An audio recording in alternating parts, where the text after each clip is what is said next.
Beryl Project Management, Beryl Engineering. Welcome back in, sir. Yeah, it's always great to be here. Always great to be here with Nick. Yeah, man. Talking mortgage, talking houses, talking things that can slow up a closing process, like an expired permit.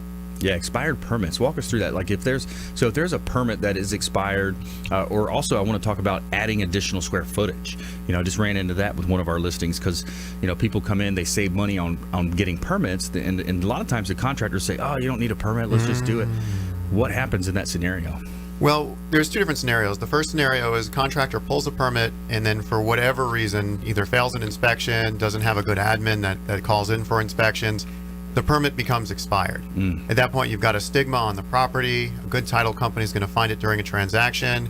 Or sometimes a homeowner goes to pull a new permit on their house and they say, hey, you have an expired permit. We're not going to let you pull this new one until you take care of the old one. So there's that. And then the new thing we found out after Hurricane Irma and Hermine, if let's say you have an expired roofing permit on your property and a hurricane damages your roof, if the insurance company finds out about the expired permit, they're going to deny your claim. Oh, wow. So that's just one more thing for them to look for and one thing to point at. The permit was expired, the work was never finished properly, and that's why your roof got damaged in the storm. Yeah. So in Hillsborough County, City of Tampa, St. Pete, like a bunch of municipalities, it takes an engineering letter to close out a permit. Basically, an engineer is becoming the building department, saying whether or not the work was or wasn't to code, at the time that the permit was pulled, and then we submit the letter, we adopt the work, and the permit gets closed out. Yeah, and it's going to cost you more money doing it that way too, right?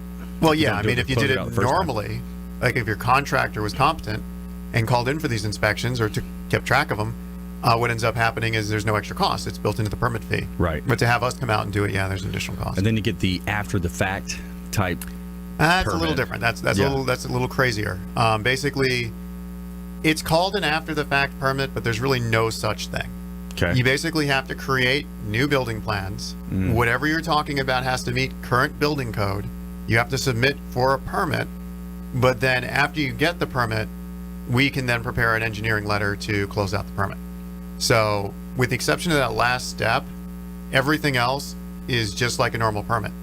So sometimes people are like, well, the county says they have to open up walls. Yeah, you need to know what the framing is to make the plans.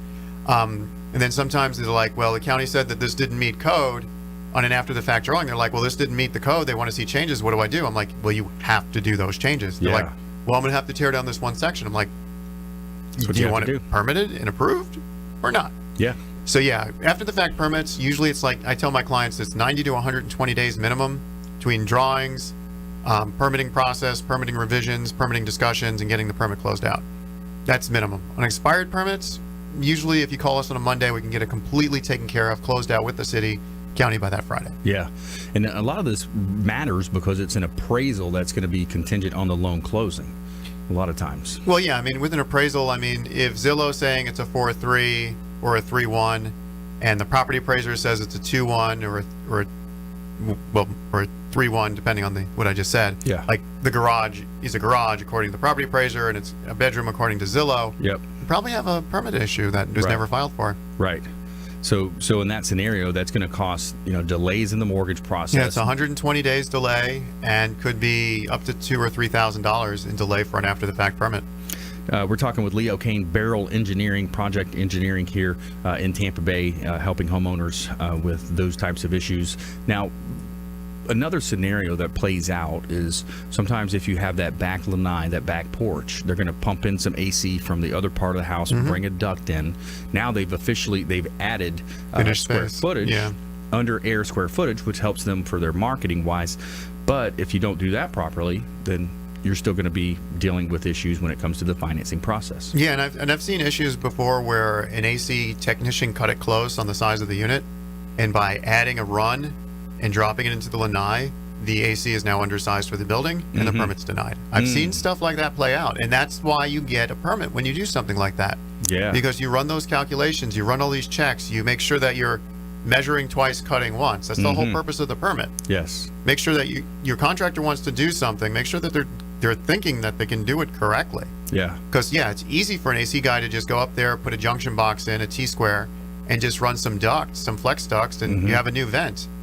But if you don't take the time to make sure that the energy efficiency works out, then you could be spending that that $1,000 duct run could cost you $8,000 in a new AC system. Yeah, because you're compromising the other vents that are going to the master, the other bedrooms. Yeah, just stressing the unit out, Yep. making it not last as long.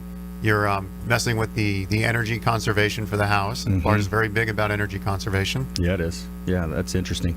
So, what else are you seeing? Did you bring any pictures today? Yeah, I didn't bring any pictures today. That'd be nice It's been to all it's been all permit work lately. I mean, we Yeah. just recently we got set up the City of Naples, City of Fort Myers, Bonita Springs, Village of Estero, City of Cape Coral, Lee County, Charlotte County. We're set up there. Last week we got set up with Winter Haven, Davenport, Auburndale, Orlando, Osceola, and Seminole counties. So we're really grasping the fact that there are so many expired permits out there that people need help with. And the interesting part was in the 2017 Florida Building Code, which took effect January of 2018, it basically forces the counties and the cities to have online records of their permits. So now the cities and counties are aware of the fact that they have so many expired permits, and they know that there are fees out there with each expired permit. There are red tag fees, there are penalty fees, there are reissue fees. They want those fees, so that's why they're cracking down as well on just making people get these permits closed out.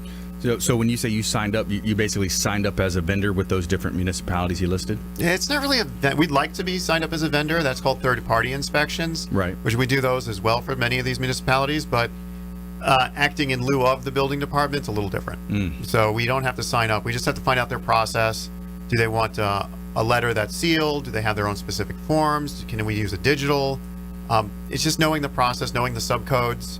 Like a roof drying inspection in Hillsborough County is a 680, actually 675. In City of St. Pete, it's 503. So we just need to know those codes when filing our letter so the permit gets closed out properly. Oh, I see. Just to make sure you're looking at the right thing. Looking at the right thing. Yeah, that's interesting, and it's all intertwined into this real estate mix, and real estate is such a driver of the economy. You know, there's so many people that are paid from a real estate transaction. You know, when you break it down, buyers agents, sellers agents, title companies, inspection companies, mortgage. I mean, there's so many people that are influenced by the real estate industry. So, what do you see happening coming into 2019? Where do you see us going here? Well, I mean, I still am in firm belief, and I know we talked about it a couple of months ago, that we're entering into a recession. Still firm belief there. They'll probably announce it towards the end of the second quarter 2019 because you have to have so many months of it. So you have to actually have 2 full quarters of the economic downturn before they can announce it. Yeah. So we're already seeing the signs. We've seen the real estate slowdown. We've seen the volume of real estate. It's still up, but it's not as up. Yeah. Hence the term recession. And when you have increases contracting. Yeah. We see prices starting to come down. We see average days on market starting to increase. And this is all starting to impact us. This is why we're in all these new markets, is because we're still just as busy, if not busier than we were earlier this year. We've just expanded our footprint. Yeah, it makes sense to expand out. Yeah, and I was looking at the Pinellas County Realtor report, and the numbers are up, but there was it's because of the delay. I was looking at September numbers is what they had online. So September, we had the big hurricane last year. Yeah. So of course the closings were down. Yeah, of course. The year to year between September of last year and September this year should have seen a much bigger increase than it did because we were shut down for 2 weeks last. Yeah. Well, not we shut down, but the real estate engine was basically shut down for 2 weeks last year in September. Yeah. After September 8th through about the 20th. So we should have seen much higher year-to-year numbers than we did. Right. And what was also interesting is because September was so slow, last October was fast. Right. Because everyone was trying to catch up in October. So we saw an even sharper decrease in October than we did year to year for that reason as well. Yeah, exactly. Yeah, so when these storms come in, it's going to affect, as soon as it gets in what they call the box, the latitude, longitude lines, it's going to say, nope, we're not binding that insurance. We're not going to allow you to bind insurance. Therefore, you can't close. So that's what happens in a real estate transaction when a storm comes in the box, so to speak. So good stuff. Leo Cannyn, Beryl Engineering.